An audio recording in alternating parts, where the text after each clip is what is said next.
নমস্কার বন্ধুরা, Laboni kitchen with village ফুডে আপনাদের সবাইকে স্বাগত জানাচ্ছি। আজকে নিয়ে এসেছি সবার খুব প্রিয় একটি রেসিপি, একদম হোটেল বা রেস্টুরেন্টের মতো ঝালঝাল চিকেন কষা।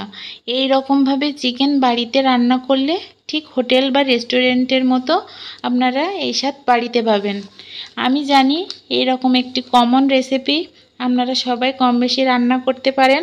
তো আমি কিভাবে রান্না করলাম সেটা আপনাদের সাথে শেয়ার করব।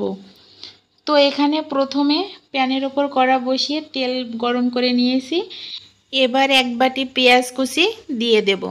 পেঁয়াজগুলো নেড়ে চেড়ে 2 মিনিট ভেজে নিব। বেশি পোড়া পোড়া করে ভাজা যাবে না, হালকা বাদামি কালার করে ভেজে নিতে হবে। তারপরে আদা রসুন বাটা দিয়ে দেব।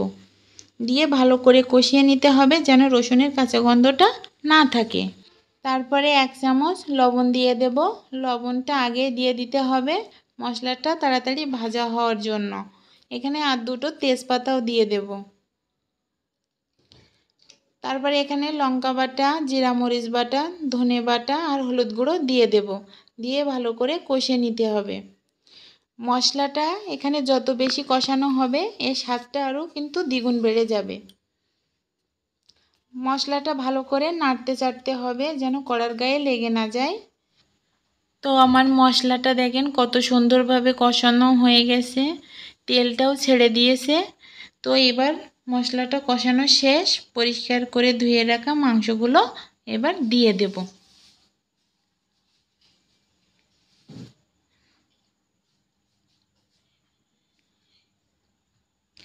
মাংসগুলো ভালো করে কষিয়ে নিতে হবে। আমি এখানে 15 মিনিটের মতো ভালো করে মাংসগুলো নাড়িয়ে চাড়িয়ে কষিয়ে নিয়েছি। মাংসটা আমি এখানে অল্প আঁচেই ভালোভাবে কষিয়ে নিয়েছি। দেখুন কত সুন্দরভাবে কষানো হয়ে গেছে। তো এখানে আমি কেটে রাখা আলুগুলো দিয়ে দেব।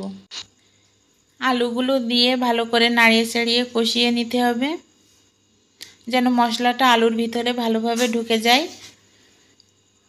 এবার একটা ঢাকনা দিয়ে 5 মিনিটের জন্য কষিয়ে নেব। 5 মিনিট হয়ে গেছে। 5 মিনিট পরে ঢাকনাটা তুলে নেব। দেখুন মাংস থেকে তেলটা কি সুন্দরভাবে ছেড়ে দিয়েছে। এখানে গ্যাসের ফ্লেমটা মিডিয়াম করে রাখতে হবে। মাংসের কালারটা দেখুন কত যে সুন্দর হয়েছে, আর গন্ধটা যেন চারিদিকে ম করছে।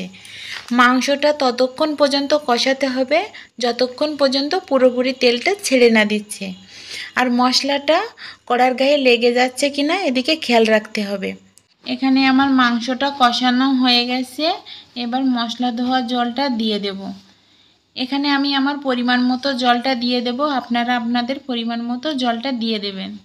দিয়ে গ্যাসের চুলাটা ফুল হিটে করে দেবেন।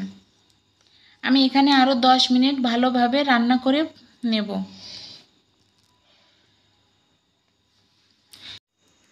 তো এখানে আমার দেখুন চিকেন কষাটা খুব ভালোভাবে রান্না হয়ে গেছে, আলুটাও সিদ্ধ হয়ে গেছে। আমি এখানে ঝোলটা যেমন রাখবো ঠিক তেমনই আছে, আপনারা আপনাদের পছন্দ অনুযায়ী ঝোলটা রেখে দিবেন। আমি এখানে তেমন কোনো ঝোল রাখিনি, তেল তেল ভাব করেই রেখেছি। আমি এখানে বেটে রাখা গরম মশলাটা দিয়ে খুব ভালোভাবে নাড়িয়ে চাড়িয়ে নিয়ে নেব। তো হয়ে গেল অপূর্ব স্বাদের ঝাল ঝাল চিকেন কষা। আপনারা একবার হলেও বাড়িতে কিন্তু এইভাবে করে খেয়ে দেখবেন। হোটেল বা রেস্টুরেন্টের থেকে কিন্তু কোনো অংশে কম নয়। তো ভিডিওটি ভালো লাগলে লাইক কমেন্ট শেয়ার করতে ভুলবেন না।